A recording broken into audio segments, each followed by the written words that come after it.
আসসালামু আলাইকুম। তো আজকে অনেক দিন পর আপনাদের মাঝে আমি একটা লং ভিডিও করতে যাচ্ছি। ইদানিং কিন্তু লং ভিডিও অনেক দিন ধরে করা হয় না। আজকের ভিডিওটা লং হবে কারণ আজকের ভিডিওটা অনেক বেশি ইনফরমেটিভ এবং যারা নতুন রেসিং সেক্টরে ঢুকছেন বা নতুন যে পালকগুলো আছেন আমার ভাই ব্রাদার, তাদের জন্য অনেক হেল্পফুল হবে। আমাদের পাল্লা সেক্টরে যারা আমরা পাল্লা করি বা যারা পাল্লা করতে ইচ্ছুক, তাদের সবচেয়ে বড় প্রবলেম হয় কবুতরের ফেদার কন্ডিশন এবং বডি কন্ডিশন নিয়ে। তো এই দুইটা জিনিস যদি আপনারা ঠিক রাখতে পারেন তাহলে আপনাদের কবুতরের পারফরমেন্সটা বা রেজাল্টটা এমনিতেই ভালো হয়। এখন আমি আপনাদের এই জিনিসটা বুঝাতে আমি ক্লোজলি কিছু কবুতর আপনাদের দেখাবো। এই যে আমার একটা কাজ করা নট দেখতে পাচ্ছেন সামনে, যেটা এই যে সামনের নটটা, এই নটটার ফেদারের যদি লক্ষ্য করেন আপনারা, এই যে ওর ফেদারগুলা এই যে মোল্টিং হচ্ছে, ঠিক আছে। 6 নম্বর বা 7 নম্বর পর পর্যন্ত পড়ছে, 3টা পর এখনো স্টিল দাঁড়ানো। এটারও এমন 6 নম্বর 7 নম্বর পর পড়ছে, কিন্তু স্টিল ওর পরগুলা রানিং নেই, পুরান পর রয়ে গেছে বা খাওয়া পর রয়ে গেছে। কিন্তু এই কাজ এই খাকরি কবুতরটার 9 নম্বর পর পড়ে গেছে, 10 নম্বর পরটা সেটাও ক্লিন হয়ে যাবে ইনশাল্লাহ। মাদির খোপে অনেকগুলা কবুতরের ফেদারের সমস্যা আছে বা ভালো মতো মোল্টিং হয়নি। যেমন এই যে একটা মাদি কবুতর, ওর 5টা পর, আমি এখন তো যেহেতু এক হাতে আমি ভিডিও করছি, আমার সাথে এখন লোক নেই, না নাইলে আমি দৌড়ে দেখাতে পারতাম। এরও এমন সেম কাহিনী, 5 নম্বর বা 6 নম্বর পর পড়ছে, আর 6টা পর এখনো বাকি। তো এই 6টা পর পড়তে মিনিমাম 3 মাস সময় লাগে একটা কবুতরের, বা 6 মাস টাইম লাগে যদি একটা কবুতর উড়ে ওর 10টা পর পরে ক্লিয়ার হতে। তো এই কানি পরগুলা পরে উঠতে একটু টাইম লাগে, এটা সবাই জানেন। তো এখন আমাদের করণীয়টা কি, এই জিনিসটাই অনেকে জানে না, যেই ফলে তাদের কবুতর সিজনে সুন্দর মতো পাল্লা করতে পারে না।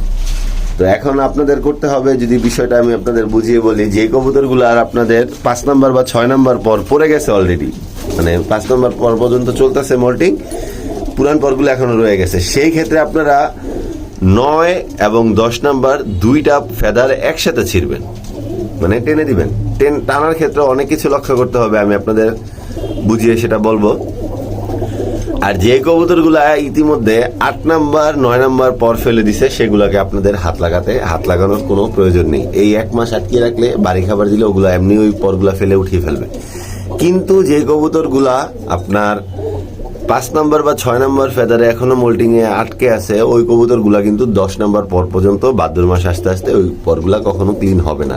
সেই ক্ষেত্রে আপনাদের 8 নম্বর বা 9 নম্বর আর 10 নম্বর পরটা ছিঁড়তে হবে, যার ফলে 7 নম্বর 8 নম্বর পরগুলা যদি ও উড়ার মাঝখানে ভাদ্র মাসেও ফেলে তখনও কোনো প্রবলেম হবে না উড়াতে। কিন্তু যদি 9 নম্বর বা 10 নম্বর ফেদারগুলা যদি উড়ার মাঝখানে ফেলে দেয়, সেই ক্ষেত্রে আপনাদের অনেক হ্যাসেল ফেস করতে হবে, বা কবুতরটা নষ্ট হয়ে যাওয়ার অনেক সময় সম্ভাবনা থাকে, পাখায় পানি এসে পড়ে ফ্লাইং করতে পারে না। তো ফেদারগুলো এখন আমি একে একে করে টানবো, টেনে আমি আপনাদের একটা কবুতর ধরেও ইনশাল্লাহ বুঝিয়ে বলবো। তো আমি শুরু করি, আপনারাও ভিডিওটা দেখতে থাকেন। এই যে আপনারা যদি কেয়ারফুলি লক্ষ্য করেন, আমার এটা কিন্তু একটা সিনিয়র মাদি, গত সিজনে পাল্লা সিল সব কিছু কমপ্লিট। বাট ওর ফেদারের দিকে যদি আপনারা লক্ষ্য করেন, এই যে 1 2 3, এই যে 4 নম্বর উঠতেছে, 5 নম্বরটা আগেই উঠছে, বাট এই যে 6 নম্বর ফেদারের থেকে ওর এই পাখাগুলা কিন্তু এখনো মোল্টিং হয়নি, কিন্তু এগুলা কিন্তু পড়বে। যে 6 নম্বর এই পরটা দেখলেই বুঝতে পারবেন আপনার এটা পুরান।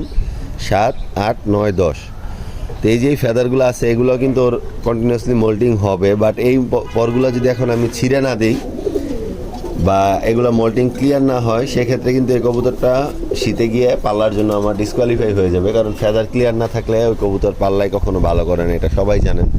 ফেদারের জন্য অনেক ভালো ভালো কবুতর অনেকের পড়ে যায়, দেখতে পারেন আপনারা, যে হাট বাজারে ঘুরলেই পাবেন যে কানি ফেদার 8 নম্বর 9 নম্বর ফেদারের জন্য অনেক ভালো ভালো কবুতর আটকে গেছে, বাসায় যাইতে পারেনি।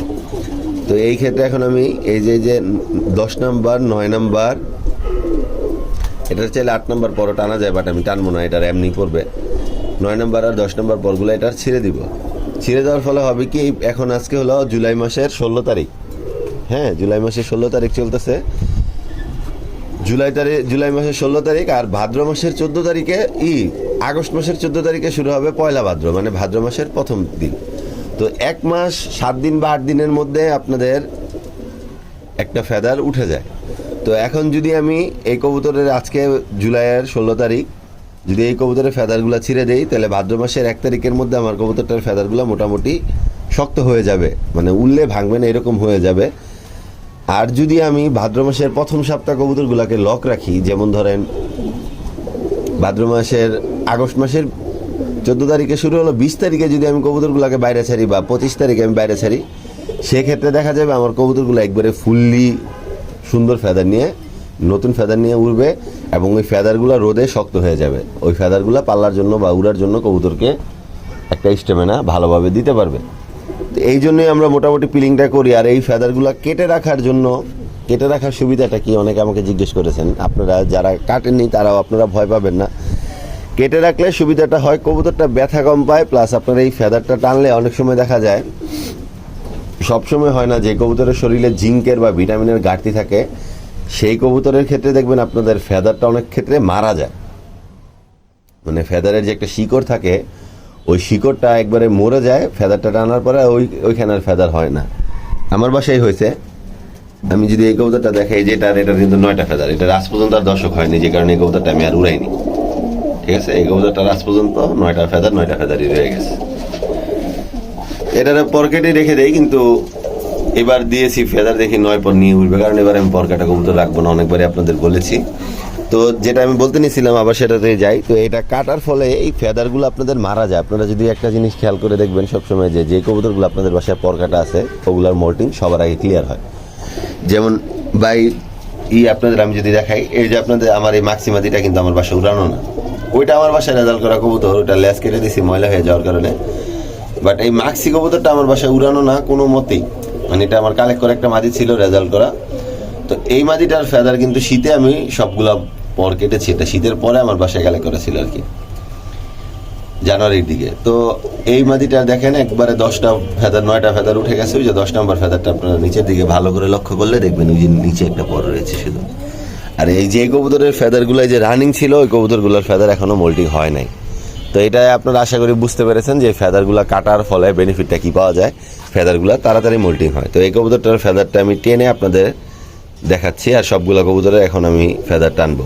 ফেদার টানার ক্ষেত্রে আপনারা একটা জিনিস লক্ষ্য করবেন, কবুতরের যে ডানাটা আপনারা যেভাবে ধরছি আমি ঠিক এভাবে ধরবেন, কারণ ও যাতে কোনোভাবে ওর ডানাতে প্রেশার না পড়ে ফেদারটা টান দেওয়ার ফলে। এখন যদি আমি এই জায়গাতে টান দিই, আমার এই ফেদারে প্রেশারটা পড়বে, ডানাতে কোনো প্রেশার পড়বে না। ডানাতে প্রেশার পড়লে অনেক সময় হয় কি যে আপনার কবুতরের পাখাতে ডানাতে পানি এসে পড়ে, কবুতরটার ওই ডানাটা বাত হয়ে যায়। তো অনেক কিছু আছে, অনেক মোল্ডিংয়ের ক্ষেত্রে এইসব ভুলগুলো যারা করেন এখন থেকে হয়তো আজকে আমি দেখিয়ে দেওয়ার ফলে অনেকেই করবেন না, সেই জন্য আমার এই ভিডিওটা করা। আর এই যে আমার দাফিটা 2 দিন আগে আমি পরিষ্কার করেছিলাম, কিন্তু দেখেন মোল্টিং সিজন যেহেতু চলছে একবারে সাদা হয়ে গেছে। এটা অবশ্য আরও 7-8 দিন চলবে বা 10 দিনের মতো এমন যাবে, তারপরে ইনশাল্লাহ ঠিক হয়ে যাবে। কারণ আমার কবুতর এখনই মোল্টিং মিনিমাম শেষ। প্রত্যেকটা কবুতর যদি দেখেন, ওই দিন বৃষ্টির মধ্যে খাকলিটা দেখিয়েছিলাম, এই কাজ করাটা দেখিয়েছিলাম, তারপরে ওই যে সাদা জুড়ি গলা আর্মিনটটা দেখিয়েছিলাম, এগুলোর কিন্তু এখন গলা ক্লিয়ার হয়ে গেছে। এগুলো আর 1 সপ্তাহ গেলে মাদির কাছে মোটামুটি সবগুলো মাদি রেডি, খালি ফেদারগুলাই প্রবলেম। তো এখন ভিডিওটা বেশি বড় না করে আমি কবুতরের ফেদারগুলো টেনে তারপর আপনাদের দেখাচ্ছি। আচ্ছা, আমি তো আপনাদের 6 পরের যে কবুতরটা ছিল ওইটা আপনাদের দেখালাম, ওইটার ফেদার হয়ে যে ছিঁড়েছি, ওইটার 3টা করে আমি ছিঁড়ে দিয়েছি। এখন এই কবুতরটার ক্ষেত্রে আপনারা কি করবেন, আপনারা হয়তো এটারও ওই 2টা পর্যায়ে আছে, এটাও টেনে দিবেন, বাট এটা করার কোনো প্রয়োজন নেই, কারণ যেটা ন্যাচারালি হয় ওইটা হয়। কিন্তু যেহেতু আমার ফেদার ক্লিয়ার করতে হবে, সেই জন্য নাহলে আমি কবুতরের ফেদারগুলো কখনোই ছিঁড়তাম না, বাট ওইটা ক্লিয়ার হবে না, দ্যাটস ওয়াই আমি ছিঁড়ে দিচ্ছি। বাট এই যে কবুতরটা এখন দেখেন, এই যে 1 2 3 4 5 6 7 আর ওই যে অর্ধেক হয়েছে 8 নম্বরের, এই যে এখন ওর ফেদার শুধু রয়েছে যে 9 নম্বর আর 10 নম্বর কাটা রয়েছে। তো এখন এই 9 নম্বর 10 নম্বর চাইলে আপনারা এমনও রেখে দিতে পারেন, বা আপনারা চাইলে শুধু 10 নম্বরটা ছিঁড়ে দিবেন, তাহলে এই 8 নম্বরটা হওয়ার সাথে সাথেই কিন্তু এই 9 নম্বরটা পড়ে যাবে, আর 10 নম্বরটা এতদিন ওর ক্লিয়ার হয়ে যাবে, তো ওর আর কোনো হ্যাজেল হবে না। তো এই মাদিটাও আমার গত বছরের সিনিয়র মাদি, টুকিটাকি পাল্লা খাওয়া, এটা সিল খায়নি। তো এখন এই কবুতরটারও ফেদারটা শুধু 1 পেজে 10 নম্বর ফেদারটা আমি ছিঁড়ে দিব। তো আলহামদুলিল্লাহ আমার সবগুলা কবুতরের পিলিং করা শেষ। তো এখন অনেকের একটা প্রশ্ন থাকে যে ভাই পিলিং তো করলাম, ফেদার যাতে সুন্দর হয় সেক্ষেত্রে আমাদের কি করা উচিত। ঠিক আছে, তো মানুষের ক্ষেত্রেও যেরকম কবুতরের ক্ষেত্রেও সেরকম, আপনাদের ফেদার বলেন, মানুষের ক্ষেত্রে চুল বলেন, সৌন্দর্য বলেন, এইসবের ক্ষেত্রে আপনাদের সবচেয়ে বেশি প্রয়োজন হয় জিঙ্ক আর বায়োটিন। ঠিক আছে, জিঙ্ক, বায়োটিন আর ক্যালসিয়ামও লাগে অনেক ক্ষেত্রে কবুতরের ফেদারের জন্য। তো এখন আপনারা চাইলে একবার এই 1-1.5 মাস টানা আপনারা জিঙ্ক খাওয়াতে পারেন, কোনো সমস্যা নেই, পরিমাণে কম দিয়ে। আর ক্যালসিয়ামটা আপনারা সপ্তাহে 3 দিন 4 দিন দিতে হবে। আর এই কবুতরগুলোর ক্ষেত্রে একটা জিনিস যেটা আপনাদের খুব ফোকাস করতে হবে, এই 2-1 দিন কবুতর ধরতে পারবেন, সমস্যা নেই, বাট যখন এই কবুতরগুলোর ফেদারগুলো হয়ে যাবে, যেমন ধরেন 7-8 দিন হয়ে যাবে এই ফেদারগুলো বয়স, তখন আপনারা চাইলেও আর এই কবুতরগুলোকে ধরতে পারবেন না। কবুতরগুলোকে ধরা থেকে অ্যাভয়েড থাকতে হবে টোটালি। কারণ এই কবুতরগুলোর যে নতুন ফেদারগুলো আছে, অনেক সময় ধরতে গেলে কবুতর ছটফট করে, বাড়ি লাগে, এই লাগে সেই লাগে। আর কবুতরগুলোর মধ্যে ভয় দেখানো যাবে না। কবুতরগুলো যাতে লাফালাফি খুব কম করে, খাবার দিবেন সুন্দর মতো, খাবারের ইটা বের করে পানি দিবেন, চলে যাবেন, শেষ, এতটুকুই কাজ। কবুতরকে ভয় দেখা, দরাদরি, তারপরে একটু থাপাথাপি, এই সব জিনিসগুলো থেকে, ভয় থেকে এগুলার দূরে রাখতে হবে, যাতে কবুতরগুলোর এই ফেদারগুলো নষ্ট না হয়। কারণ যে কবুতরগুলোর এখন ফেদার নষ্ট হবে, সেই কবুতরগুলো কিন্তু টোটালি একবারে বাদ সিজন, ওইটার জন্য একবারে ডিসকোয়ালিফাই ওই সিজনের জন্য। ঠিক আছে, তো এই জিনিসগুলো আপনারা খেয়াল রাখবেন ভালোভাবে। আর ওষুধগুলো তো বলেই দিলাম। আর খাবারের ক্ষেত্রে আপনারা চাইলে একটু বড় ভুট্টা, তারপরে ডাল জাতীয় যে খাবার, এগুলো একটু বেশি দিতে পারেন। আর এই যে আমার সবগুলা ফেদার,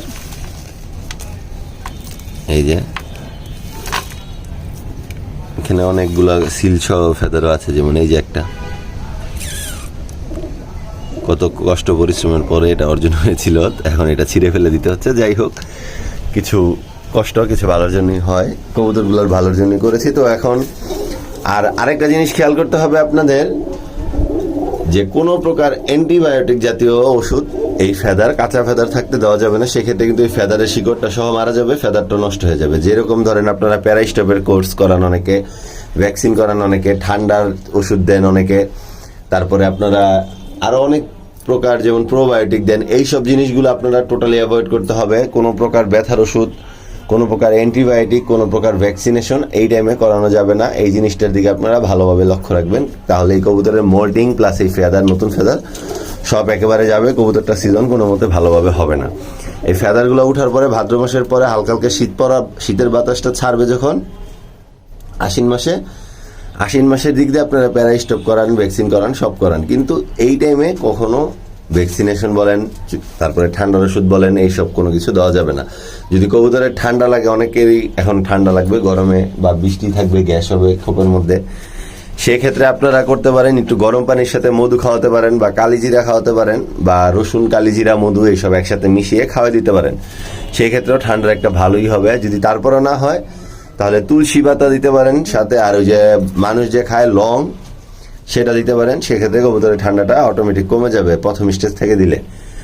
তো এই তো আজকের ভিডিওটা এতটুকুই ছিল। যাদের আমার ভিডিওগুলো ভালো লাগে, অবশ্যই আমাকে ফলো এবং সাবস্ক্রাইব করার মাধ্যমে আমার পাশে থাকবেন। আর এই ভিডিওটা দেখে অনেক ক্ষেত্রে অনেকে যদি বুঝতে না পারেন, আপনাদের বুঝে নিয়ে অসুবিধা হয়, তাহলে সেক্ষেত্রে আমাকে অবশ্যই কমেন্ট করবেন। আমি আপনাদের সবগুলো প্রশ্নের উত্তর দেওয়ার ট্রাই করব, আপনাদের বুঝিয়ে দেওয়ার ট্রাই করবো ইনশাল্লাহ, আমি যতটুকু পারি। তো আজকের মতো ভিডিওটা এখানেই শেষ করছি। আল্লাহ হাফেজ।